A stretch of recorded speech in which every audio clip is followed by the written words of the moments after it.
Welcome back to Today we will learn about the explosive developments surrounding Chad DiMera and Kat Green's harrowing elevator nightmare, while Xander Kyriakis confronts his demons in anger management therapy.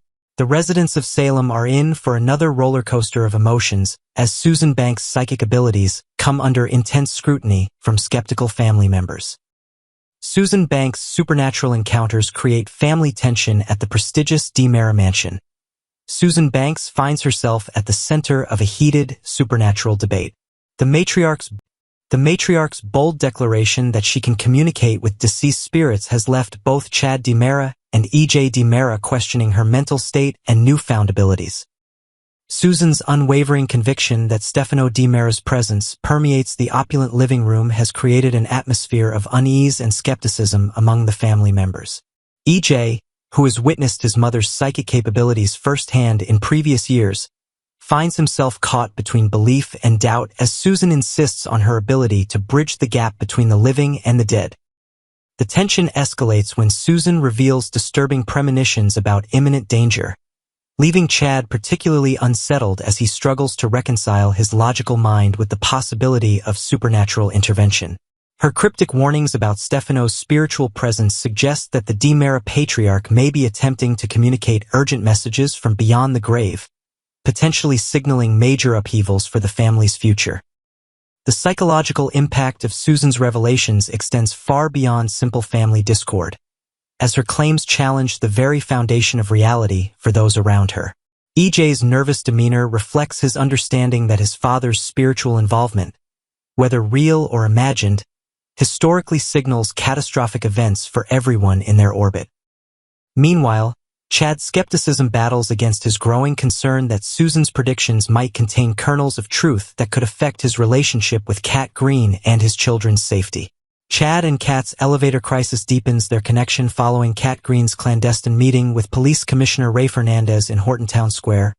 Fate intervenes to trap her and Chad DiMera together in a malfunctioning elevator. This unexpected confinement creates an intimate setting where their carefully maintained emotional barriers begin to crumble, allowing for unprecedented vulnerability and honest communication between the two complicated individuals.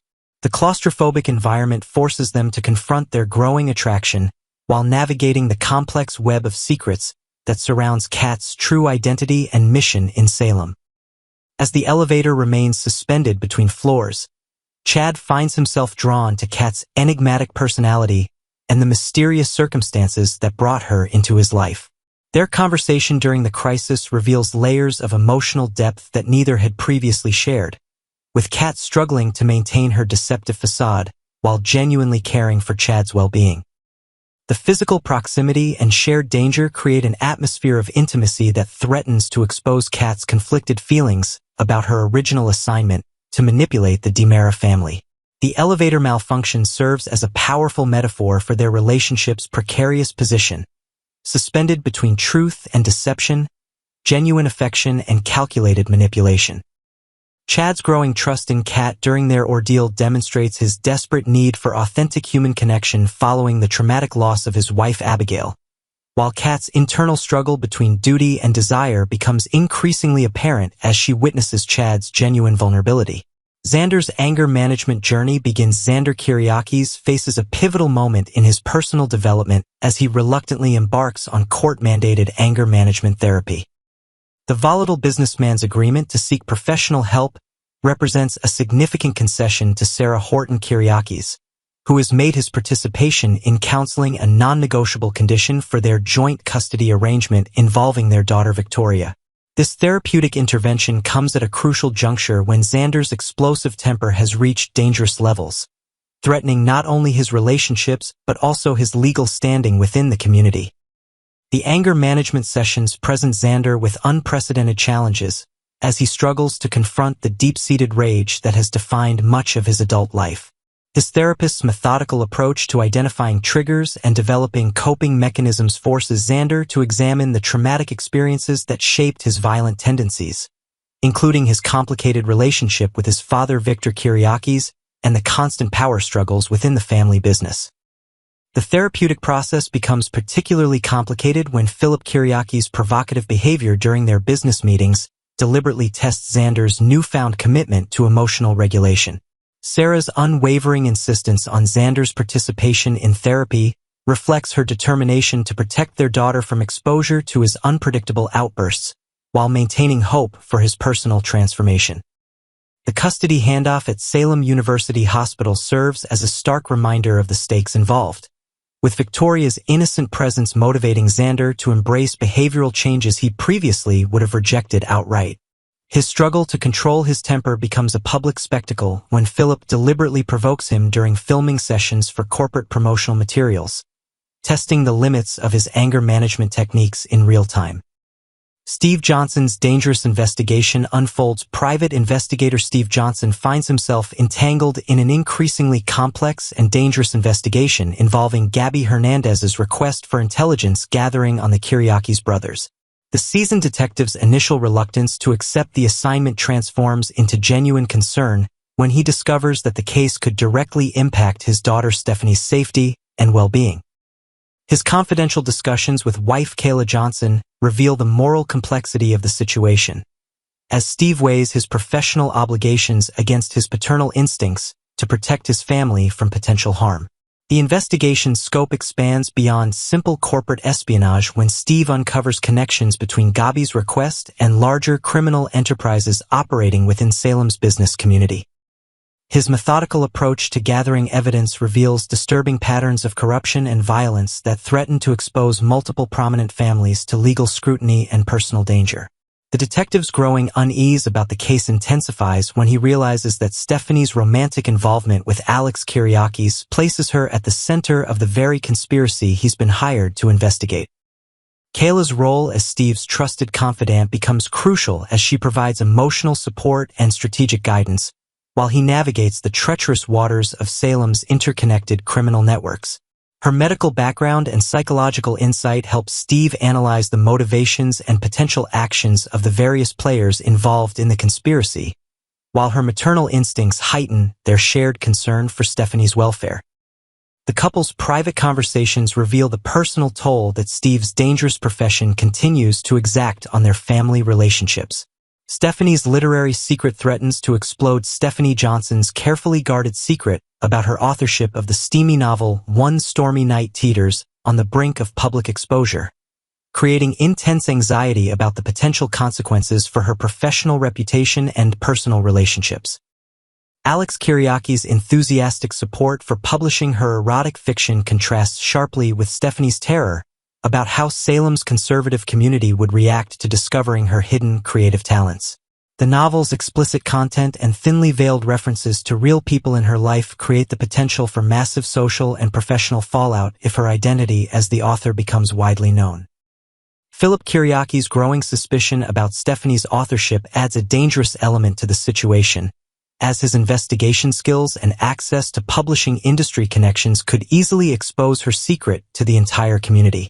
The possibility that other former romantic partners, including Jeremy Horton, might recognize themselves or their shared experiences within the novel's pages creates additional layers of potential embarrassment and conflict for Stephanie. Her growing paranoia about discovery manifests in increasingly erratic behavior that threatens to draw unwanted attention to the very secret she's desperately trying to protect. Kate Roberts-Brady's potential involvement in the investigation adds another layer of complexity to Stephanie's predicament, as the experienced businesswoman's media connections and investigative instincts could quickly unravel the carefully constructed facade surrounding the novel's true authorship.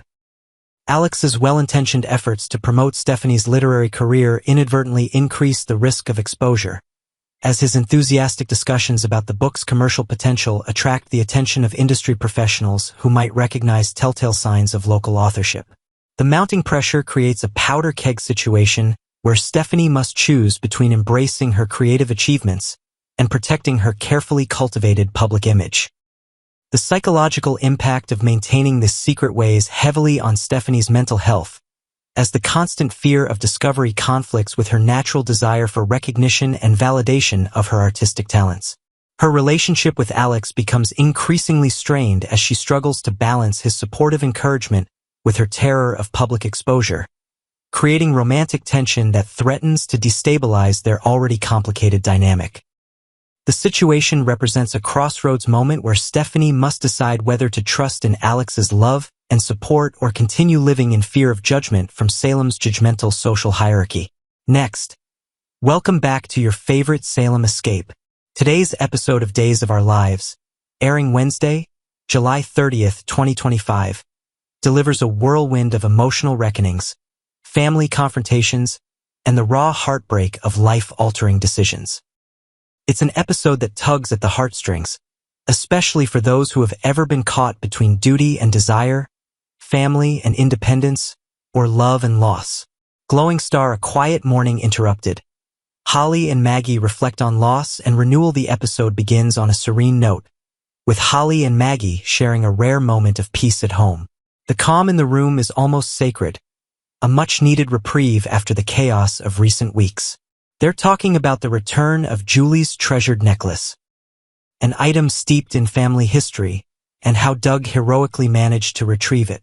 There's a sense of emotional renewal between them, a glimmer of light after a long stretch of darkness. Maggie, always the pillar of grace, expresses how much better things feel. But Holly, clearly distracted, glances at the clock. She has a lunch date with Tate and must dash. It's a reminder that while Maggie's home may offer temporary shelter, the storm of emotions surrounding their family still rages outside. Before she leaves, Maggie quietly reflects on the baby Tate and Sophia gave up, the child who will never know them. She mourns not just the loss of the baby, but the deeper, quieter heartbreak, the choice to surrender hope for the sake of the child's better future.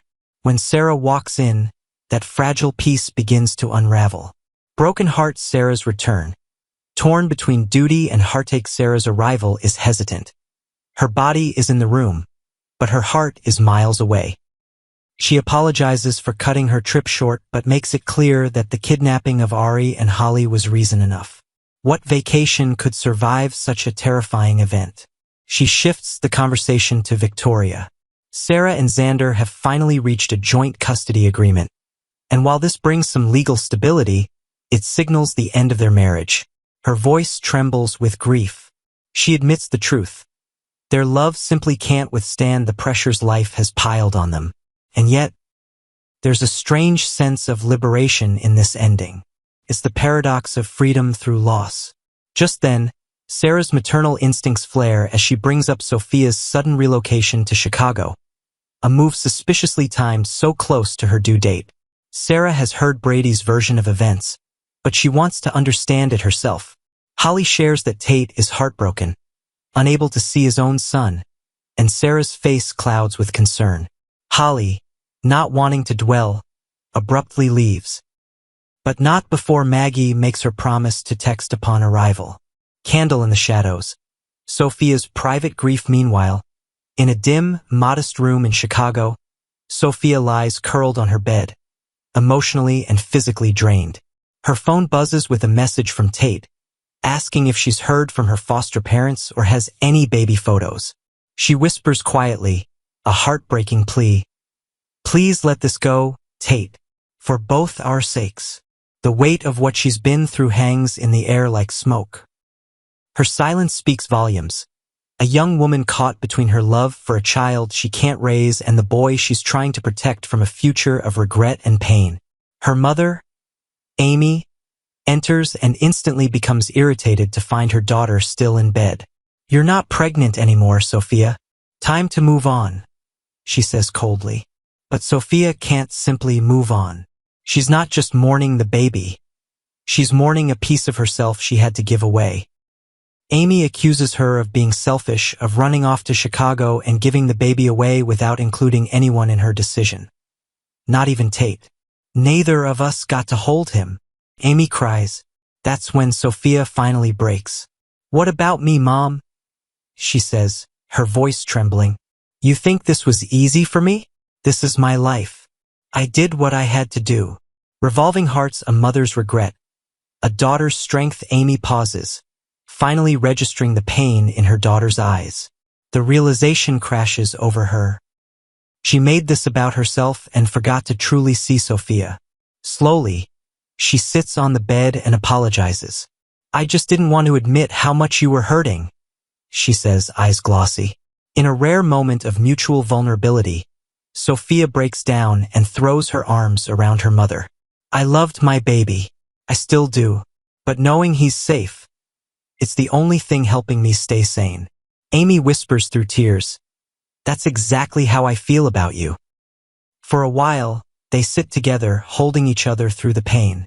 But the emotional peace is short-lived. Amy touches Sophia's forehead and instantly panics. She's burning with fever. I knew the hospital sent you home too soon, Amy exclaims.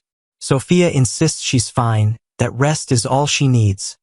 But Amy's not taking no for an answer. Ambulance a mother's resolve.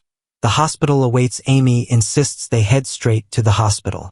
This isn't just about you anymore. You gave a baby up. Your body is healing, but your heart is shattered. I won't let you fall through the cracks again. Sophia weakly protests, but her voice is fading. It's clear now she needs help. Not just emotionally, but physically. She hasn't been taking care of herself, and the toll is showing.